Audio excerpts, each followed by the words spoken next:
On Global TV News Prime, Serap sues President Tinubu over Fubara, his deputy, and House of Assembly members. In business, telecom operators plan to mitigate challenges. On the foreign scene, Russian strikes Kyiv, kills 3, injures 10. And in sports, Osimhen declares war as Super Eagles gear up for Zimbabwe showdown. Hello and welcome to all our viewers in Nigeria and around the world to the News Prime on Global Television, coming to you live from the nation's capital, Abuja. I'm Queen Agaba. A quick reminder that Global Television is on DSTV channel 365, Star Times channel 276, and free to air on NigeComSat. You can also download the Global TV Nigeria mobile app for Android and iOS devices to keep track of our broadcast. The Benue State government says it's targeting 40,000 civil servants in the state to upgrade their skills and enhance the visibility and compliance of modern technological development. This is part of the resolutions reached at the 4th Executive Council meeting of the year 2025. Felicity Ndere has details. The unanimous vote of confidence passed on the governor of Benue by the 4th Executive Council meeting of the year 2025 to the effect that he has been a champion of good governance in the state and, as a matter of necessity, being on top of the lingering security challenges in the state. The Deputy Governor Sam Ode, who doubles as the Vice Chairman of the Council, says several decisions were taken by the Council to enhance development in the state, noting that the Council has approved the training of 40,000 state civil servants to equip them with modern technology skills in compliance with international standards. The Council also gave approval for the release of over 1.5 billion naira to offset the debt owed an engineering company for the rehabilitation of Otobi Water Works in Otukpo and the Kasnaala water scheme to address water shortage within the areas. We must emphasize that since we set up the procurement office, we have been having a lot of savings because all government procurement have to pass through that particular office for vetting. Equally approved is the extension of the dual carriage road project from Worukum to the renewed Hope Housing Estate at Diomu.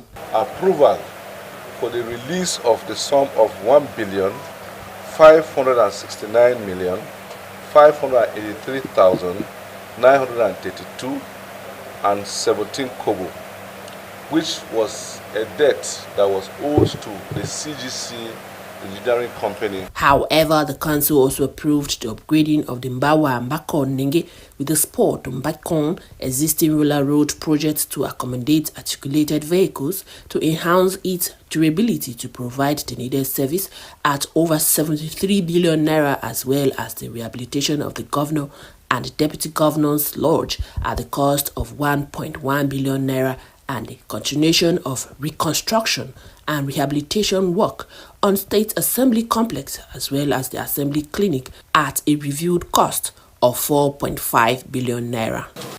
In Makurdi, Felicity Ndere, Global TV News.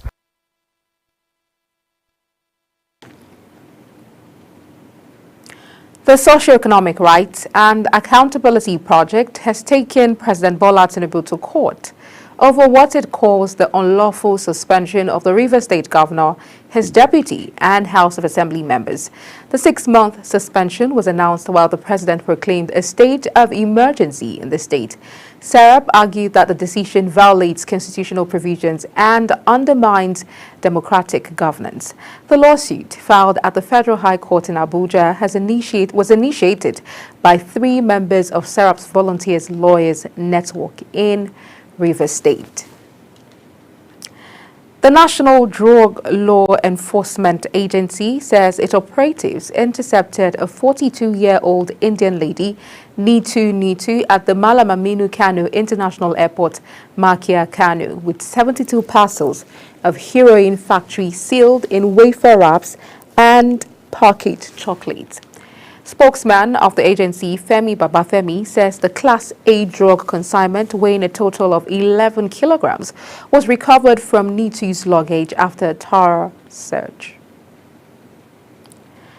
The Non-Academic Staff Union of Educational and Associated Institutions has suspended its planned nationwide strike at the West African Examinations Council offices across the country, following the withdrawal of a controversial internal circular by the examination body. There has been tension between parties as a result of the internal memo by the WAEC management ordering the stoppage of NASU checkoff dues.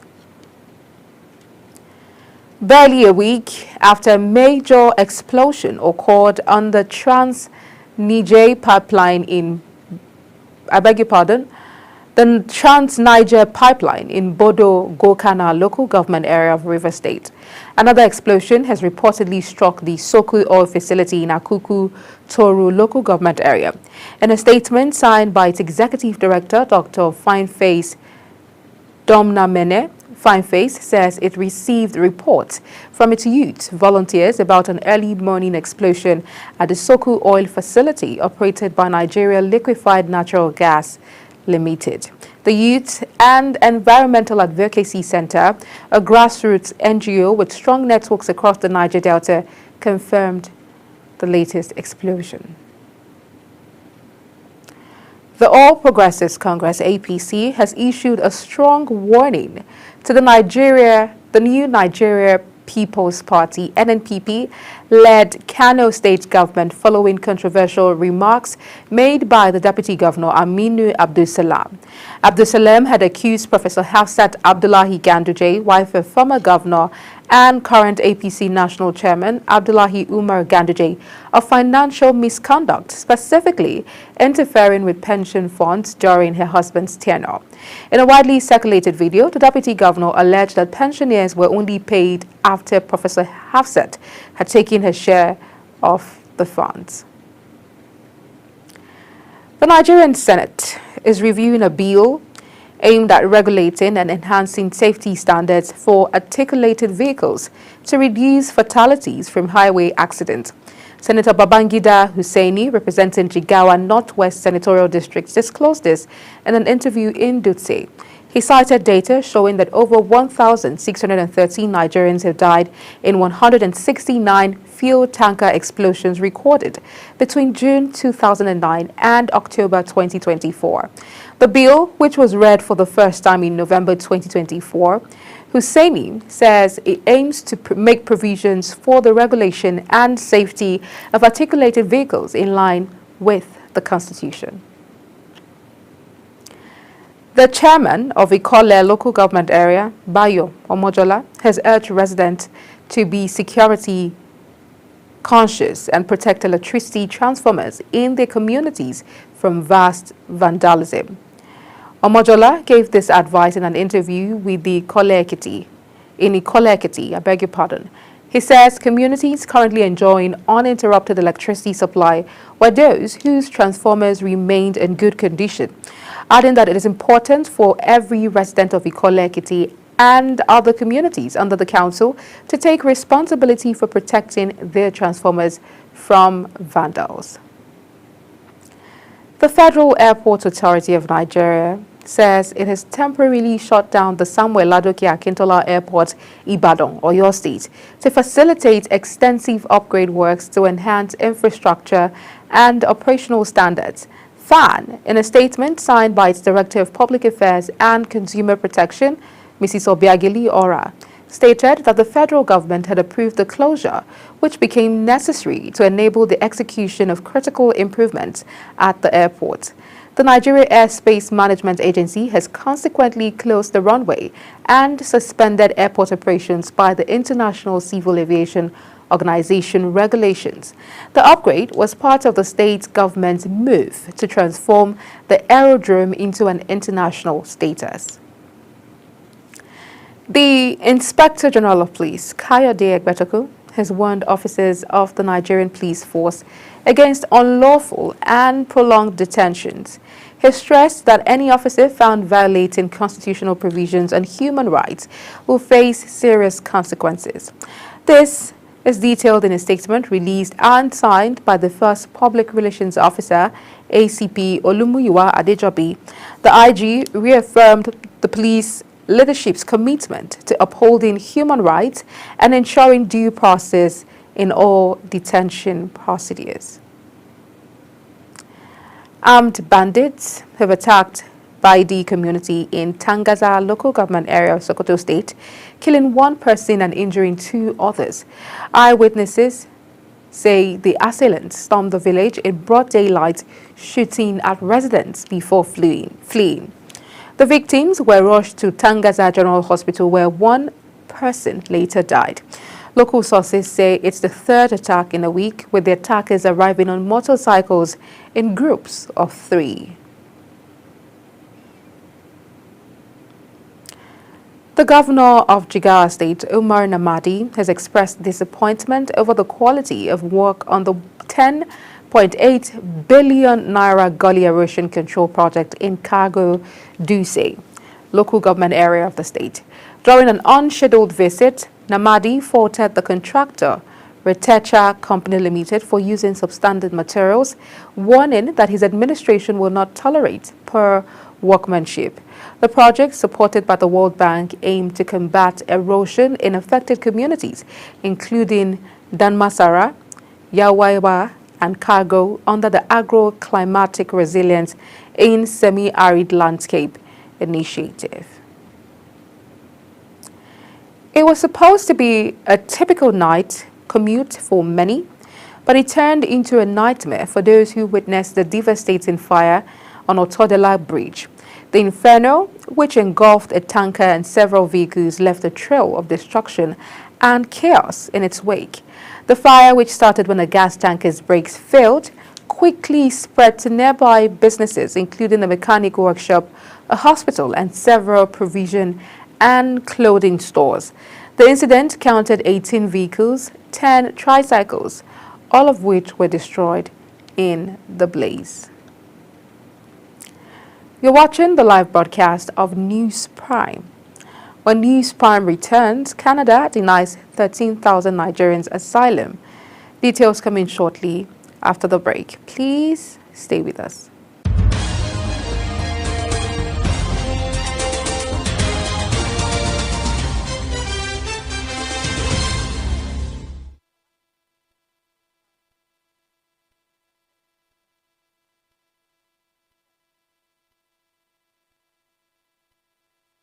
Do you know that global television can be watched in Nigeria and all over the world? Download the Global TV Nigerian mobile app for Android and iOS devices to watch global television real-time from around the world. What are you waiting for? Start downloading and stay connected to global television.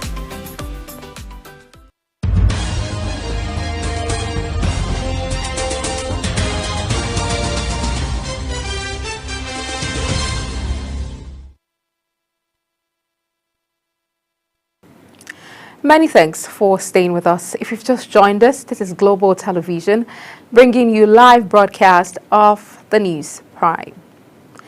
In business, telecommunications operators in the country are considering a review of the current national tariff plans to usher in a regional tariff regime where they're able to factor in the specific challenges in each of the states to their tariff plans.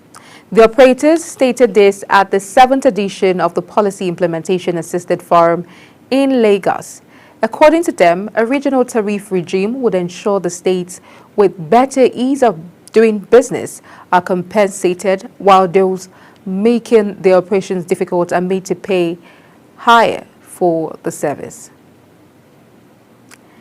The Nigerian Conservation Foundation and other partners have hosted the Executive Secretary of the United Nations Framework Convention on Climate Change, Simon Stiell, and his delegation on a 4-day visit to Nigeria. A statement from the NTF stated that the UNFCCC has been pivotal in supporting climate policy development, capacity building, and other initiatives for various countries. The maiden visit, which includes a series of events, helped to review the country's progress to an ambitious nationally determined contribution, chief of which is to achieve net zero greenhouse gas emission by 2060 and the economic benefit, a strong climate action plan can bring. Bureau de Change Operators under the aegis of the Association of Bureau de Change Operators of Nigeria, ABCON, have revealed that the naira is fast becoming the most unpredictable currency in the world. They noted that the local currency has in recent times been going through an inconsistent journey and has been greatly affected by all kinds of wars, ranging from trade rates as well as speculative attack. This was disclosed by ABCON President Aminu Gwadabe during an exclusive chat over the weekend, where he admitted that the foreign exchange market is facing some challenges. Trade expert who serves as the treasurer of the Oyo State Shippers Association, Aminat Animashao, has identified high interest rates on loans and poor infrastructure as key barriers hindering the export of Nigerian-made goods. Animashao lamented that entrepreneurs seeking to export locally produced goods are struggling due to expensive credit facilities. She called on the government to introduce single-digit interest rate loans to encourage more production for export. On the foreign scene, Kyiv authorities says Russian drone strikes on the Ukrainian capital has killed at least 3 people and wounded 10. The drones targeted several districts of Kyiv, mainly hitting residential buildings and causing large fires, according to footage circulating on social media. 3 people died, including a 5-year-old child. Another 10 were wounded. The youngest victim was only 11 months old. Russian and Ukrainian delegations are due to hold parallel ceasefire talks with U.S. representatives in Saudi Arabia on Monday. No fewer than 13,171 Nigerians who applied for refugee protection from January 2013 to December 2024 were turned down by Canadian government. This includes 811 Nigerians rejected in 2024.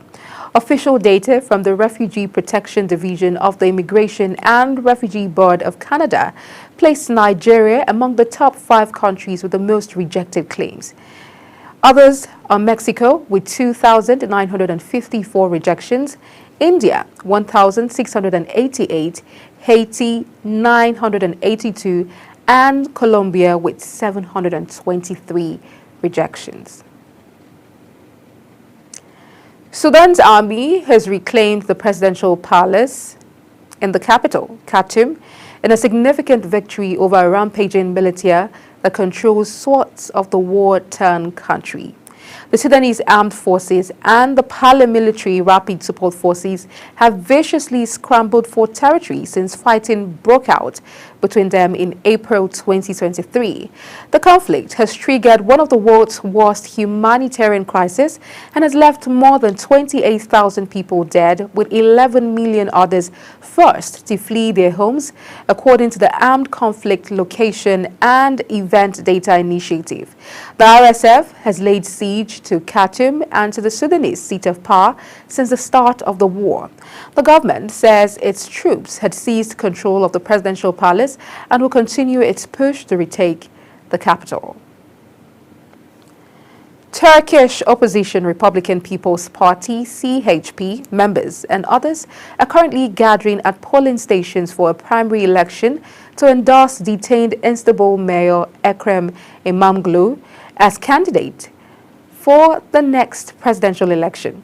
The CHP urged non-party members to vote to boost public resistance amid İmamoğlu's detention over charges including graft and aiding a terrorist group. However, İmamoğlu has repeatedly denied the charges. CHP, which has over 1.5 million members, set up 5,600 ballot boxes for voting across all Turkey's 81 provinces. In sports now, Victor Osimhen says the Super Eagles remain in 5 matches in the 2026 FIFA World Cup qualifiers are a war that must be fought and won. The Super Eagles breathed new life into their qualifying campaign with a comfortable 2-0 victory over the Amavubi of Rwanda in Kigali on Friday. It was their first win in the qualifying series, where the 3-time African champions moved to 4th position in Group C with 6 points from 5 games. Ferrari's duo of Lewis Hamilton and Charles Leclerc have been disqualified from the Chinese Grand Prix. The decision was taken after the respective cars failed post-race technical checks. Leclerc and Hamilton finished 5th and 6th respectively in the Shanghai race. La Liga giants Barcelona are reportedly interested in Atlanta winger Ademola Lookman. Lookman, according to reports Mundo Deportivo, is a possible option for Hansi Flick's side in the summer transfer window. The Nigeria international will be entering the final year of his Atlanta contract in the summer. The 27-year-old was close to linking up with the Ligue 1 champions Paris Saint-Germain last summer.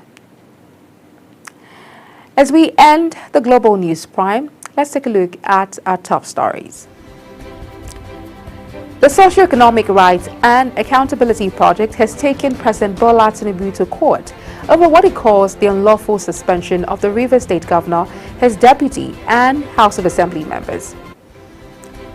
In business, telecommunications operators in the country are considering a review of the current national tariff plans to usher in a regional tariff regime where they're able to factor in the specific challenges in each state to their tariff plans.